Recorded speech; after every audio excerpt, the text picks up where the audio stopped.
On vous avait rencontré au marché de Collier juste après l'élection d'Emmanuel Macron. On revient vous voir 4 mois plus tard. Baisse des APL, fin des contrats aidés, hausse de la CSG, cadeaux fiscaux aux plus riches et attaque contre les droits des salariés. Vous étiez prévenu, vous l'avez élu en ayant l'air convaincu, et maintenant vous en pensez quoi? Si on me dit que les jets privés ne payent pas d'impôts, que les lingots d'or ne payent pas d'impôts, que les villas à Saint-Barth ne payent pas d'impôts, je suis absolument révolté. Qu'on me dise il faut retirer 5 euros d'APL, je suis absolument révolté. Mais qui va tenir cette force, cette puissance de feu là, qui dit stoppez les machines mon poteau? Comment je peux accepter qu'on me dise les jets privés ne payent pas d'impôts? Les résidences ne payent pas d'impôts, l'or ne paye pas d'impôts, alors que moi je paye des impôts. Je retire de la bouffe à mes enfants. Moi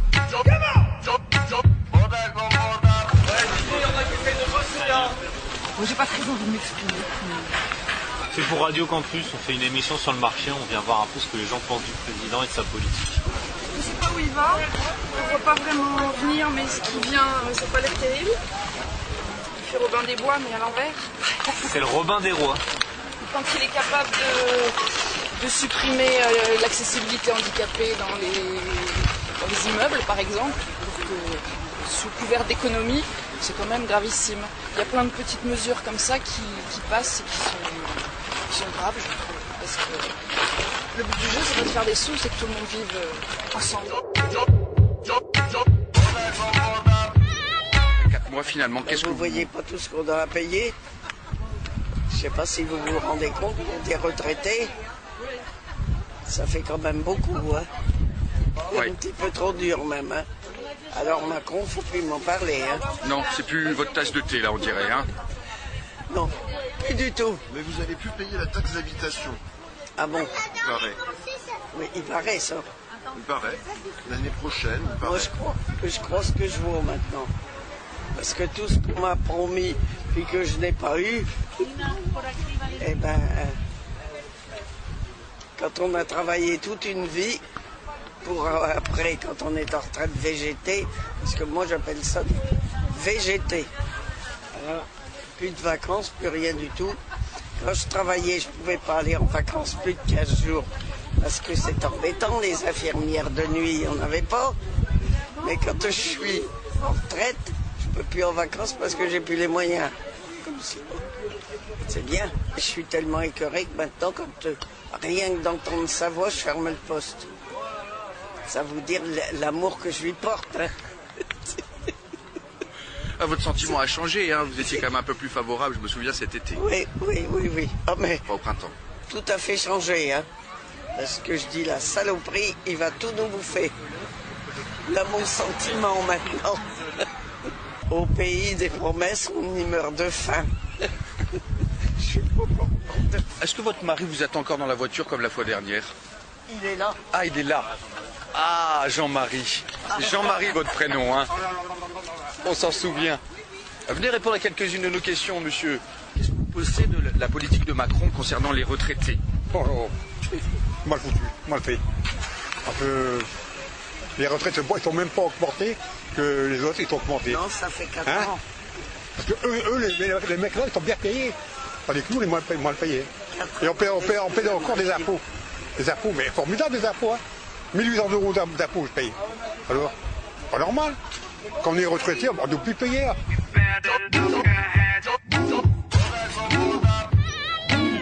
J'ai fait parti communiste. Vous avez... du temps de Léon de Létocard, tout ça, avion. J'étais ami avec Léon de Létocard. Et alors vous disiez, il faut un nouveau mai 68. Hein. Oui, il faut un nouveau mai 68 pour dégager toute cette saloperie qui est. Hein, bon, c'est la politique des riches et tout. Mais pour qu'il y ait un mai 68, il faut... Il faut que tout le monde qui sort ensemble. Et alors les jeunes, il faut qu'ils bougent aussi. Hein. C'est qui tout le monde pour vous alors? Qui devrait se rassembler? Toute la France. Toute la France, aussi bien que les chauffeurs, les ouvriers du bâtiment, tout le monde. Tout le monde, même parce que bon, pour les jeunes, il n'y a pas de boulot. Hein, bon, ben, c'est pas normal, quoi. Hein, de voir un tableau comme ça. Alors on fait tout pour les riches, rien pour les pauvres. C'est ça qui est dégueulasse, quoi. Mais les gens ils viennent de voter, ils viennent d'élire un nouveau président. Les gens, parce que les gens ils savaient, non? Ils n'ont qu'à pas aller voter, ils ont qu'à voter blanc. Hein. Et puis même, je comprends pas qu'on a mis une pourriture pareille. Il l'avait annoncé, Macron, pourtant, dans la campagne. Bah ouais, il l'a avancé. Ouais, bon, les gens, s'ils veulent aller voter, ils vont voter. Moi, j'ai pas voté pour lui, c'est tout. Je vote pas pour les capitalistes, non. Quoi, je suis ouvrier. Faut arrêter ce système-là. Qu'est-ce que c'est ça? C'est l'Europe comme ça ou bien quoi? Qu'est-ce que c'est cette merde? Tout ils remontent, ils voient pas qu'on a remonté le gasoil, quoi. Tout que les gens qui travaillent avec, quoi. Les loyers, ils remontent, tout ils remontent. Il vient pas faire ses commissions, il ne sait pas qu'est-ce que c'est. Nous, on est retraités, j'ai 1200 balles, bon, par mois. 40 ans de cotisation, 44 ans de cotisation, 2 ans d'armée. Tu crois que c'est normal, ça?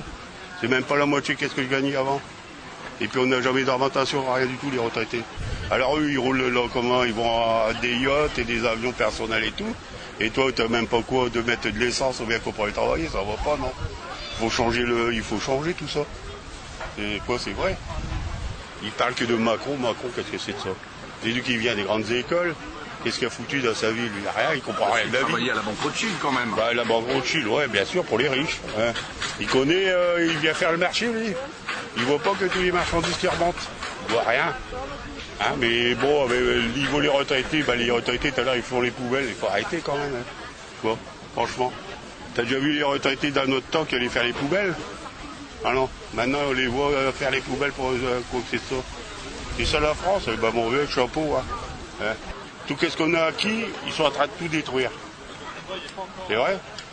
Bon, j'ai plus grand chose à dire. Merci beaucoup. Bonne journée. Bonne journée, monsieur Varad.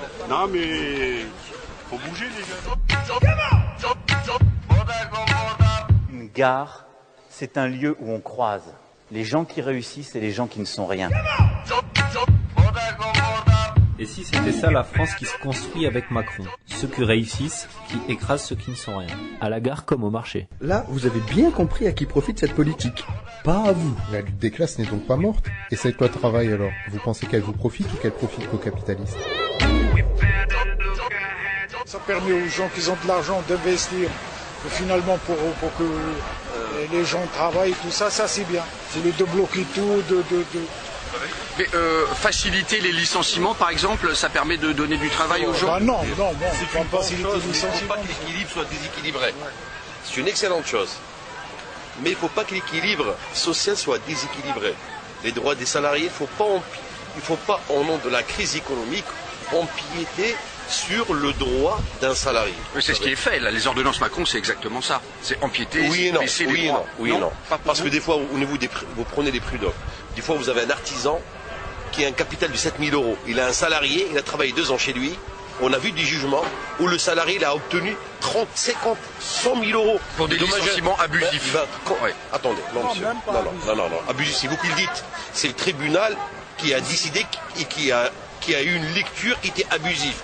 C'est ça le gros problème pendant des années, c'est que nos politiques n'ont jamais trouvé l'équilibre. Soit vous avez la gauche qui vient, elle tape sur les patrons, vous avez la droite qui vient, elle tape sur les salariés, et donc pendant des années, ils ont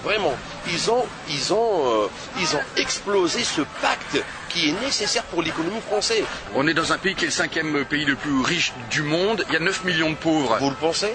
Non, c'est la réalité des chiffres. Est-ce que c'est un équilibre qui vous convient, ça? Ah non, c'est pas du tout normal, Mais cette pauvreté, ça dépend de quelle manière vous la regardez, monsieur. Vous la voyez. Et cette richesse, ça dépend de quelle manière vous la voyez. Est-ce que c'est une richesse qui est réellement ici implantée en France? Ah oui, oui. Ou c'est juste des avantages et des chiffres que vous voyez?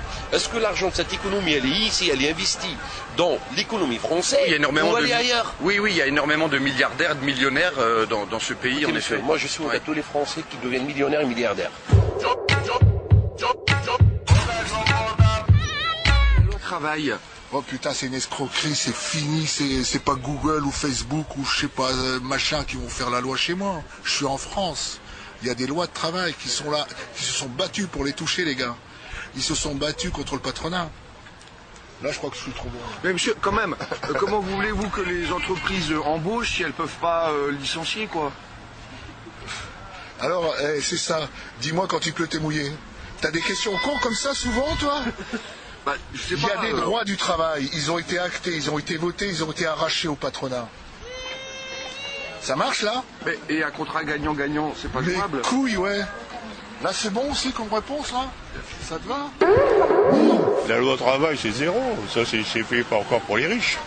Quoi. Le jour que bon, tu vas être comme un Kleenex, hein?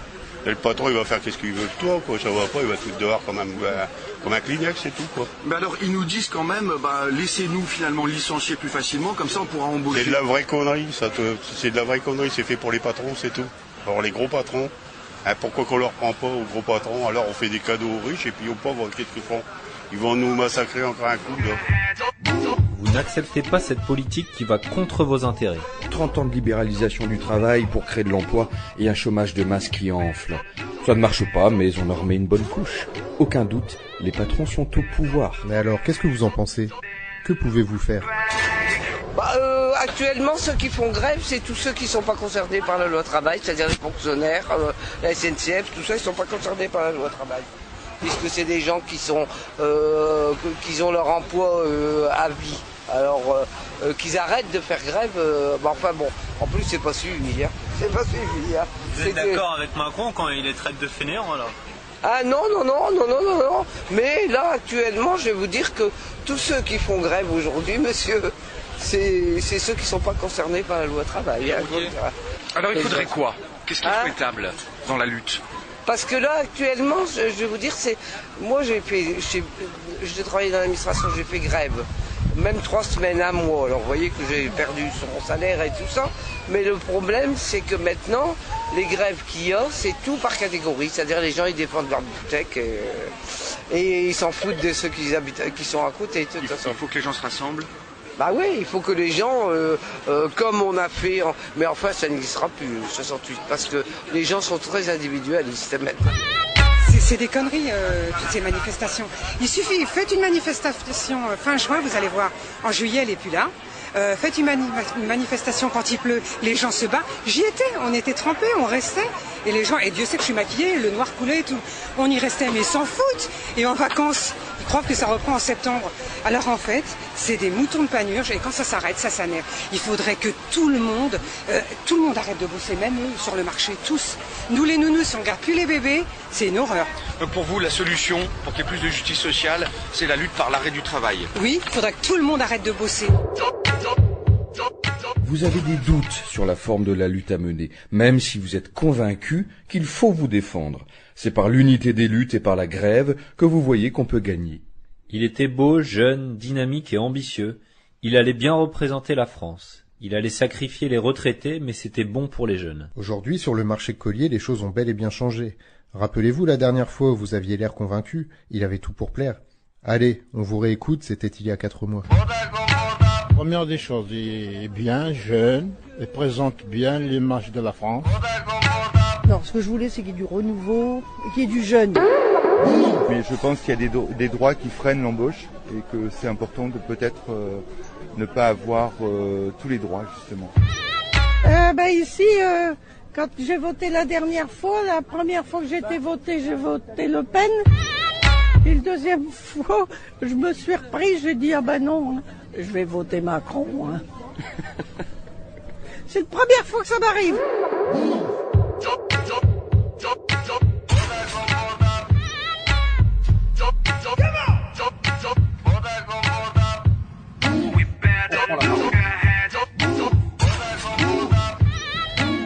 Job, sur On passe au rouge, Radio Campus.